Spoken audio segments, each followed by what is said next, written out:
अगर आप हिंदू मुस्लिम वाला एंगल ढूंढने या नफरत भरी बात सुनने या देखने आए हैं तो माफ कीजिए, ये वीडियो आपके लिए नहीं है। इस वीडियो में बांग्लादेश में माइनॉरिटी के खिलाफ हो रहे जुल्म पर बात होगी, वो भी सटीक तथ्यों के साथ।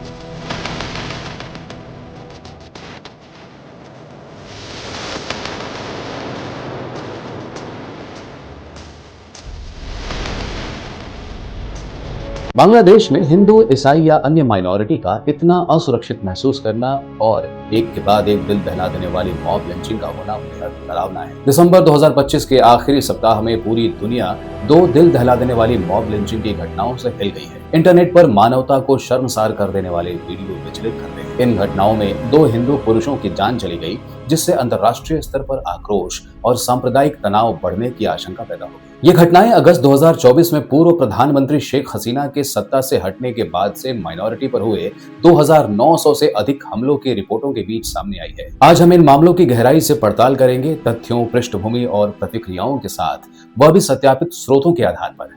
आइए समझते हैं पूरा मामला।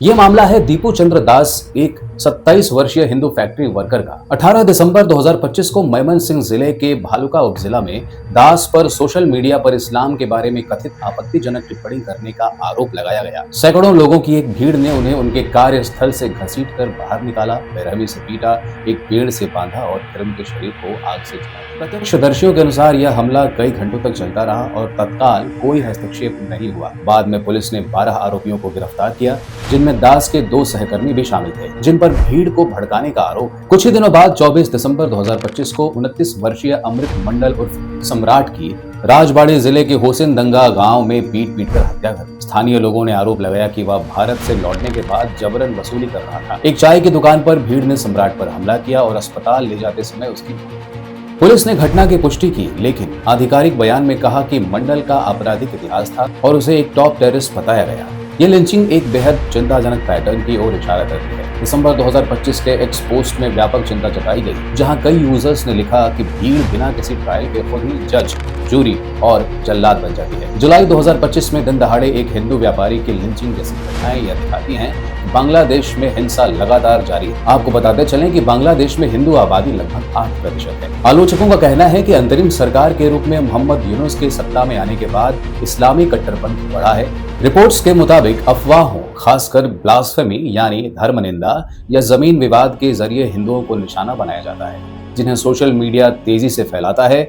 दीपू दास के मामले में भी फेसबुक के जरिए अफवाह फैलने से भीड़ उग्र हो गई। हालांकि यूनुस प्रशासन किसी भी सांप्रदायिक मकसद से इनकार करता है और इसे अलग अलग आपराधिक घटनाएं बताता है। बांग्लादेशी सरकार ने कानून व्यवस्था की कार्रवाई पर जोर दिया और शांति बनाए रखने की अपील। भारत की जनता सरकार की ओर बेहद आशाजनक दृष्टि से देख रही है और वो समय भी आया जब विदेश मंत्रालय के प्रवक्ता रणधीर जायसवाल ने आज सधी जबान में अपना स्टैंड रखा। These incidents cannot be brushed aside as mere media exaggerations. इन घटनाओं से स्तब्ध अंतर्राष्ट्रीय समुदाय भी चुप नहीं। एक्स पर दुनिया भर से आवाजें उठ रही हैं, जिनमें अमेरिका में ट्रंप समर्थक लॉरा लूमर भी शामिल हैं। कट्टरपंथ के फैलने की चेतावनी दे रही हैं और वैश्विक कार्रवाई की मांग कर रही हैं। मानवाधिकार संगठनों का कहना है कि इस तरह की भीड़ हिंसा कानून के शासन को कमजोर करती है। हालांकि कुछ बांग्लादेशी सोर्स अमृत मंडल की मौत को किसी अपराधी के खिलाफ भीड़ की कार्रवाई बताते हैं, न कि धार्मिक हिंसा।